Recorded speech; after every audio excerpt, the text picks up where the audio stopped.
Shalom! Você está no podcast Exegese e Exposição. Exegese on demand para você. Aqui é o Davidson Bignon. Eu sou mestre em Ciências da Religião, professor de Exegese Bíblica no seminário, pastor congregacional e também publisher editorial. Eu ajudo pastores e líderes cristãos a fazer estudos bíblicos na igreja sem ter problemas com interpretações erradas. Então, se você está pensando em compreender a sua Bíblia com segurança, não deixe de assistir a mais episódios como este aqui. Muito bem, então assine o canal, acione o sininho, curta, comente e também compartilhe. Você poderá me dar uma força me ajudando a ampliar o alcance com os estudos bíblicos de qualidade na internet.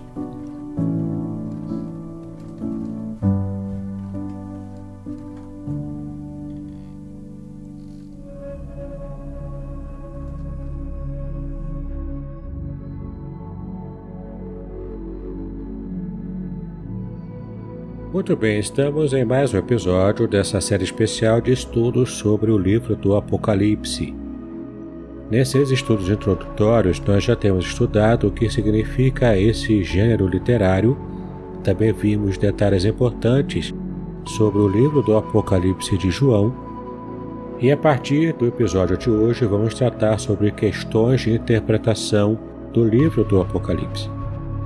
De modo que esse episódio é muito importante para o seu conhecimento. Bom, então compartilhe esse episódio para que outras pessoas possam compreender o livro. Se você se lembrar de alguém que precisa conhecer, que tem interesse em conhecer o Apocalipse, compartilhe toda essa série com ele, e eu tenho a certeza que o Senhor estará abençoando você e também o seu amigo com o conteúdo que apresentamos aqui. E aproveite também para conhecer os cursos bíblicos que eu tenho apresentado a você, alguns gratuitos, outros não. Eu tenho também oferecido uma assinatura premium para aqueles que desejam ter estudos bíblicos mais abrangentes. Você pode simplesmente assinar por apenas R$10 por mês. É um valor bem pequeno e você estará ajudando o meu ministério a crescer e também a abençoar muitas vidas com o conteúdo que eu trago aqui. Então, se você é pastor, professor de escola bíblica dominical, se você é pregador leigo, se você é seminarista, eu tenho a certeza de que haverá muito conteúdo relevante para o seu conhecimento bíblico. Muito bem, vamos então tratar aqui sobre questões de interpretação do livro do Apocalipse. Vamos tratar aqui de um texto simbólico e também de texto literal. E será que devemos fazer qual tipo de abordagem para que possamos compreender adequadamente o livro do Apocalipse? Será que o livro do Apocalipse é um livro apenas simbólico? Será que ele é apenas literal? Ou será que ele é uma mistura dessas duas técnicas de escrita? É isso que vamos trabalhar no episódio de hoje. Este é um dos maiores dilemas que envolvem o estudo bíblico, especialmente do Apocalipse. É saber o que é literal e o que é simbólico.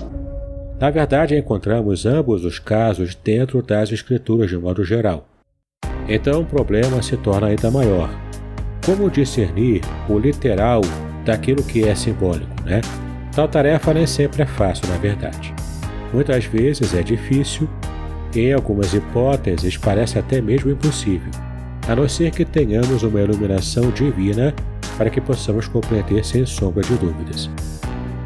Por exemplo, a história de Adão e Eva, ela é literal ou simbólica? E esses personagens bíblicos eram reais ou eram fictícios? E ainda mais, o profeta Jonas, ele foi mesmo engolido por um peixe? Ou isso se trata de uma parábola, de uma história inventada? Assim entendemos como literais ambos os casos, uma vez que o próprio Jesus citou a história de Jonas como fato, e Paulo citou Adão e Eva da mesma maneira. Contudo, isso não convence aqueles que veem toda a Bíblia como um livro apenas de linguagem figurada. Bom, se todo o conteúdo bíblico era simbólico, Então, isso anula o seu aspecto concreto, real. A Bíblia, então, seria comparável a qualquer obra de ficção antiga, e então o cristianismo seria provavelmente lendário. Por outro lado, se todo o seu conteúdo for considerado literal, então muitas passagens se tornariam inexplicáveis ou até mesmo absurdas. Por exemplo, quem come a minha carne e bebe o meu sangue tem a vida eterna, como Jesus disse em João 6, versículo 54. Bom, logicamente que Jesus estava aqui utilizando uma linguagem simbólica. Na verdade, muitos dos seus ouvintes o interpretaram literalmente e o resultado disso tudo foi uma situação de escândalo, conforme você pode ver em João capítulo 6, versículo 52. Assim, foi dessa mesma forma que Jesus disse que Nicodemos deveria nascer de novo. Ora, aquele doutor da lei tomou as palavras de Jesus de maneira literal. O mesmo procedimento foi aplicado sobre essa expressão, derrubar o templo e reconstruí-lo em 3 dias. Claro que ele falava ali simbolicamente do seu próprio corpo, da sua morte e depois sua ressurreição. Dessa maneira, precisamos de discernimento para que possamos não cair nesses erros que tantos do passado caíram. Muitas vezes é a falta de fé que faz com que algumas pessoas considerem como simbólico um texto que de fato é literal. Por exemplo, a ressurreição de Cristo pode ser tão inacreditável para algumas pessoas que elas podem acabar considerando esse fato um símbolo. Por causa disso, encontramos na Bíblia diversas hipóteses que envolvem o literalismo e também o simbolismo. E você pode perguntar, o que é um texto literal? Bom, eu vou explicar para você. O texto literal é aquele que se refere aos fatos. São histórias ou profecias. Se considerarmos o seu caráter literal, estaremos anulando essas passagens como palavra de Deus. Por exemplo, a crucificação de Jesus está relatada em um texto literal, em Mateus 27. Agora temos ainda a compreensão do que seria um texto simbólico. O texto simbólico é aquele que utiliza a linguagem figurada. Por exemplo, a parábola do filho pródigo, como está lá em Lucas 15. É uma linguagem figurada porque ali esses personagens simbolizam algo que vai além do que a própria história parabólica que Jesus estava contando. Mas é importante percebermos que pode acontecer de um texto trazer um termo literal e também simbólico de modo alternado. O texto pode trazer isso também. O que significa, que uma palavra pode ser usada literalmente em uma passagem bíblica, mas como símbolo em outra passagem. Por exemplo, eu posso citar para você as estrelas do Salmo 8, versículo 3. Ali é tudo literal, Mas em Apocalipse, capítulo 1, versículo 20, as estrelas são simbólicas. Elas representam anjos nessa passagem. Bom, em Apocalipse, capítulo 9, versículo 1, a estrela também é simbólica e parece representar uma pessoa ou um anjo. Em Apocalipse 8, de 10 a 12, a estrela pode ser simbólica ou literal. Nesse caso, não podemos afirmar com certeza. Vemos, portanto, que uma palavra pode ser usada de várias formas na Bíblia. Isso mostra que não podemos criar uma regra e achar que toda estrela na Bíblia seja um símbolo. Bom, mas também existe o caso de um texto trazer palavras que têm um sentido literal e simbólico simultaneamente, ou seja, ao mesmo tempo. Como exemplo, eu posso citar para você a história de Abraão, que, claro, ela é literal. Isso por quê? Porque o povo de Israel está aí, para comprovar o quanto essa história é literal. E temos ainda uma outra passagem dentro da história de Abraão, que é naquele episódio que Abraão leva Isaque para ser sacrificado. Bom, a história aí também é literal. Mas ela, apesar de ser um fato histórico, ela também, ao mesmo tempo, ela tem uma outra camada de interpretação que é simbólica, ou seja, se usa aí uma alegoria. Portanto, Abraão pode representar Deus, Isaque pode ser visto como um símbolo da igreja, e o sacrifício do cordeiro, aquele que estava preso nos arbustos na montanha, ele pode representar o ato de crucificação de Cristo.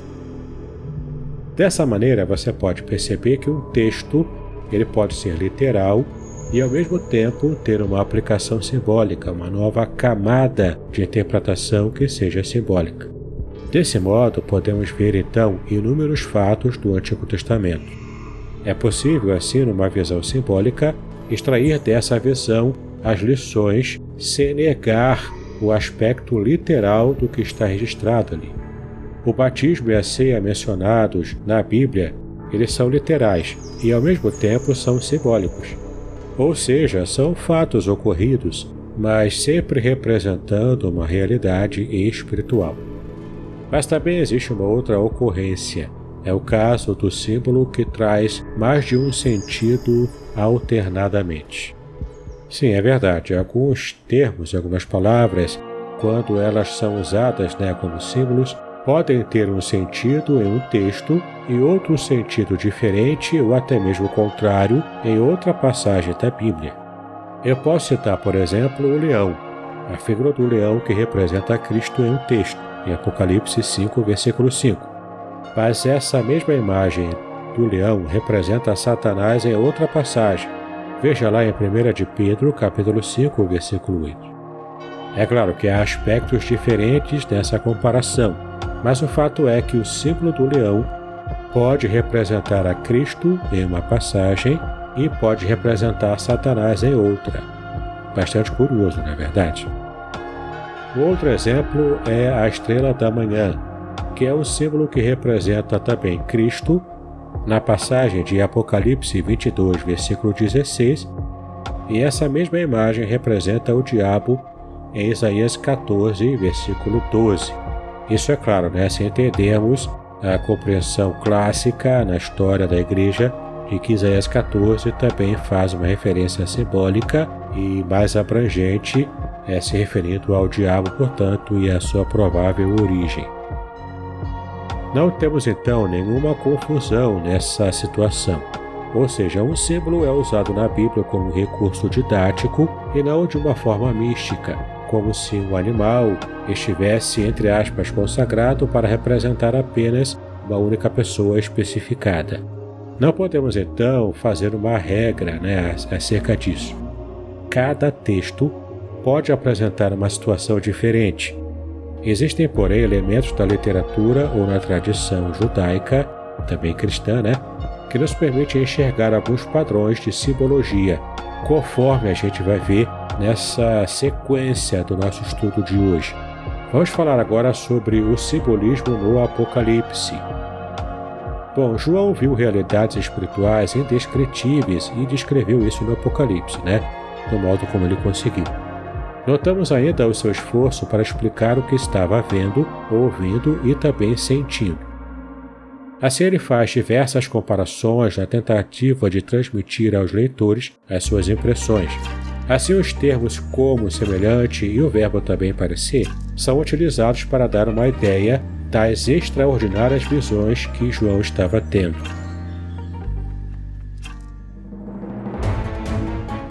Podcast Exegese e Exposição. Exegese on demand para você.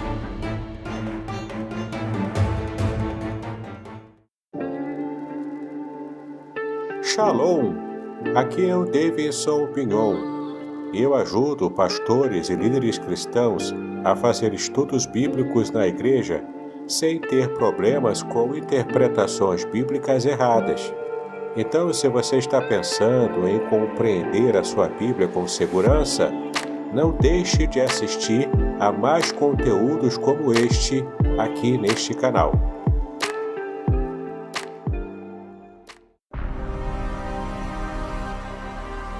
Em outros momentos, ele não faz comparações explícitas, mas usa assim as figuras de forma direta, fazendo comparações implícitas. Temos então algumas ocorrências da palavra como, que ele usa para descrever essa comparação. Confira na sua Bíblia em Apocalipse, capítulo 1, versículos 10, 14 e 15, também capítulo 2, versículos 18 e 27, capítulo 4, versículos 1, 6 e 7, capítulo 6, versículos 1, 6, 12 e 13. Observe ainda na sua Bíblia algumas ocorrências da palavra semelhante, que ele também usa para estabelecer essa ideia de comparação. Apocalipse 1, versículo 13, 2, versículo 18, 4, versículos 3, 6 e 7. E temos ainda o verbo parecer, que ele também usa no seu livro em Apocalipse 9, versículo 19. Assim, os símbolos utilizados pelo autor eram bem familiares para os seus destinatários. Livros selados, trombetas, carros puxados por cavalos, letras gregas, que também aparecem aqui para estabelecer esse símbolo. Tudo isso era bastante conhecido pelo seu povo, para as pessoas que receberam o Apocalipse. Então, ao lermos, precisamos saber o que cada coisa significa e qual era o seu sentido naquela época. Bom, talvez não possamos conseguir isso para todos os itens envolvidos no livro, Mas este é o caminho a ser trilhado pelo intérprete. Precisamos compreender que é muito importante estarmos descobrindo o significado desses livros, para que então possamos compreender de modo correto o livro do Apocalipse. Dessa maneira, quando pensamos em livros, logo imaginamos blocos de páginas de papel, como conhecemos, envolvidos por capas protetoras, que é o chamado de códice. Os livros escritos no Apocalipse eram rolos de pergaminho que eram feitos com pele de animais. Eram também livros selados. Quando pensamos em selo, logo imaginamos aqueles pequenos adesivos utilizados pelos correios do nosso país. Porém, os selos do Apocalipse são lacres, um exemplo daqueles que os reis usavam para fechar as suas correspondências, de modo que não se pudessem ser essas cartas violadas no meio do caminho pelo mensageiro. O selo, portanto, tinha a marca do anel do rei. Assim, se alguém o quebrasse o selo, não poderia fazer outro igual para substituir. E caso quem estivesse entregando uma correspondência do rei violada, na certa ele teria a sua vida ceifada, porque era uma situação considerada como situação de traição. Era algo muito sério naquela época. Bom, você pode então perceber que estes são apenas alguns exemplos para mostrar que a interpretação do Apocalipse, como também de outras passagens bíblicas, ela depende muito do conhecimento sobre a antiguidade, principalmente do que se refere ao povo judeu, a sua história, seus costumes e também tradições. Sem esse conhecimento, sempre correremos o risco de fazermos interpretações anacrônicas, que é, por exemplo, o erro de atribuir um determinado período histórico a algo ou um acontecimento que não existia naquele período. É como, por exemplo, se disséssemos que quando Jesus se transportou de uma cidade para outra, ele pegava um Uber, um táxi para poder ir. Isso é anacronismo. É atribuirmos à época de Cristo um detalhe, algo que é característico da nossa época atual. Assim, nós não podemos interpretar o texto bíblico apenas com o sentido atual das palavras ou até com base no gosto ou na opinião pessoal. As regras de hermenêutica, que é a ciência e também a arte de interpretação da Bíblia, elas precisam ser levadas a sério para que haja boa compreensão do livro do Apocalipse. Bom, o simbolismo do Apocalipse, ele utiliza como figuras fenômenos naturais, minerais também como pedras preciosas, animais, relações humanas e até mesmo nomes que são a base da história judaica como Jezabel e Balaão. Tem ainda a questão da numerologia bíblica. Ela tem sido bastante valorizada atualmente devido à onda crescente de misticismo que envolve a nossa sociedade. Bom, os números são considerados elementos de sorte e azar, e por meio deles muitos adivinhadores tentam prever o futuro das pessoas. Claro que não é esse o caso da numerologia bíblica, como vamos estudar aqui no Apocalipse. O nosso objetivo é outro, Mas apesar disso, alguns povos utilizaram as próprias letras do alfabeto como algarismos, atribuindo-lhes valor numérico. Assim acontece também com a cultura judaica, especialmente na língua hebraica. Isso de fato acontece. Dessa maneira, o nome pode ser transformado em números e ter o seu valor totalizado, na soma desses números. Isso ocorreu, por exemplo, com algumas letras do alfabeto romano e também com a própria língua hebraica, como nós já falamos aqui. O fato de se obter um valor para o nome não nos diz nada, nós que somos cristãos não levamos isso tão a sério assim. A não ser que os números representem algum valor moral ou espiritual, uma bênção ou então uma maldição. A tradição judaica relaciona alguns números a determinados conceitos religiosos ou até mesmo cósmicos, E isso de fato é para ser levado a sério. É bastante comum você perceber o significado numérico que algumas unidades trazem para que a gente possa compreender. Por exemplo, na cultura judaica antiga, o número 1, quando aparece na Bíblia, geralmente significa ou traz a ideia de unidade. É nesse sentido de unidade que nós temos aquele texto de Deuteronômio capítulo 6, versículo 4, que diz que Deus é um. Mas você pode perguntar, mas é um, mas é trindade? Como é que fica isso, Você pode perceber claramente no vídeo que eu publiquei no meu canal, falando sobre o modo como alguns judeus messiânicos, entendem e aceitam também a Trindade.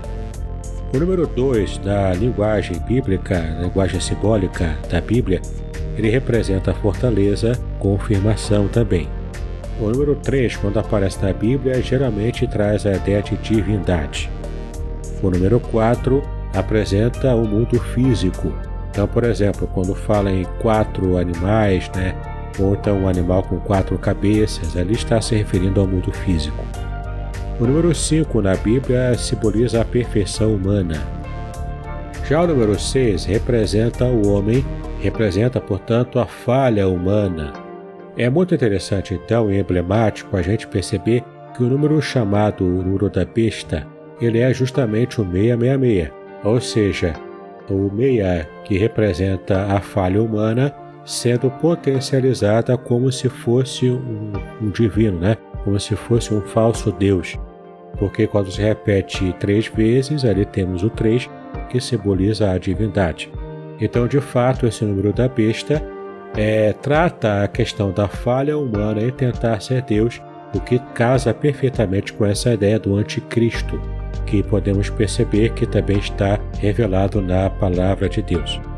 Bom, o número 7 simboliza a perfeição, a plenitude, e esse conceito é muito importante na Bíblia. Na própria língua hebraica existe o verbo com o sentido de estar completo, com essa compreensão verbal. O verbo, então, no seu sentido completo, ele é traduzido em português como o verbo no passado, porque a ação já foi completada, portanto ficou no passado. Mas a ideia aqui é de perfeição, que não precisa acrescentar nada, porque já está completo, já está perfeito, já alcançou a sua plenitude. O número 40 geralmente significa aprovação. Então 40 dias e 40 noites no deserto simboliza aprovação. O número 70, porque tem uma referência ao 7, ele simboliza então o sagrado. Ele traz essa ideia de perfeição, plenitude, e o 70 traz então a ideia do sagrado devido a essa plenitude. O número 12 na Bíblia simboliza a religião organizada. Então você vê, por exemplo, as 12 tribos de Israel, 12 apóstolos de Cristo. Então traz essa ideia de religião organizada. Temos agora aqui 3 números que trazem o mesmo significado na Bíblia. Por exemplo, o número 24, o número 144.000 e também o número 1000, de um modo geral. Esses números trazem o único símbolo de uma grande quantidade, sem que necessariamente seja uma contagem literal do que esse número está apresentando. Simboliza simplesmente uma grande quantidade. Então não precisa, por exemplo, o intérprete ficar fazendo contas numa calculadora, sobre esses valores numéricos como se apresentam aqui. Qual a diferença entre 24, 144.000 e 1000? Na verdade, o símbolo bíblico é o mesmo, representam grande quantidade de alguma coisa. Bom, a Bíblia utiliza muito o simbolismo numérico. Por exemplo, temos o livro de Apocalipse, que nós estamos estudando, que ele usa o recurso de forma intensa. Principalmente o número 7, que, como nós já vimos, representa essa ideia da plenitude, de algo completo, perfeito. Então temos 7 igrejas, 7 candeeiros, 7 selos, 7 anjos, 7 trombetas, 7 taças da ira de Deus, 7 espíritos, 7 estrelas e outros exemplos também, com uma representação bastante expressiva do número 7, que traz essa ideia de algo completo.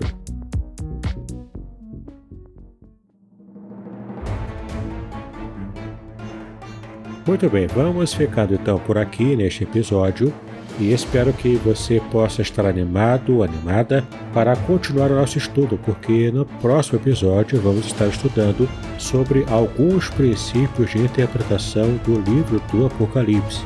E é muito importante que você entenda a melhor maneira de interpretarmos o livro do Apocalipse. Espero que você tenha gostado do nosso estudo. E não esqueça de seguir-me no meu canal, de você assinar o canal, clicar no sininho, compartilhar, comentar também e me ajudar a fazer o canal crescer para que mais pessoas possam ter acesso a esses estudos que são bastante diferenciais para a vida cristã de todo servo de Deus. Aproveite também e dê uma olhadinha aqui nos cursos que eu tenho oferecido, cujos links estão na descrição do episódio, e também você pode estar assinando o meu grupo exclusivo com conteúdos especiais sobre esse assunto e tantos outros que envolvem o conhecimento da Bíblia. É apenas R$10 por mês. Então, que Deus abençoe os seus estudos, paz e bênção sobre a sua vida.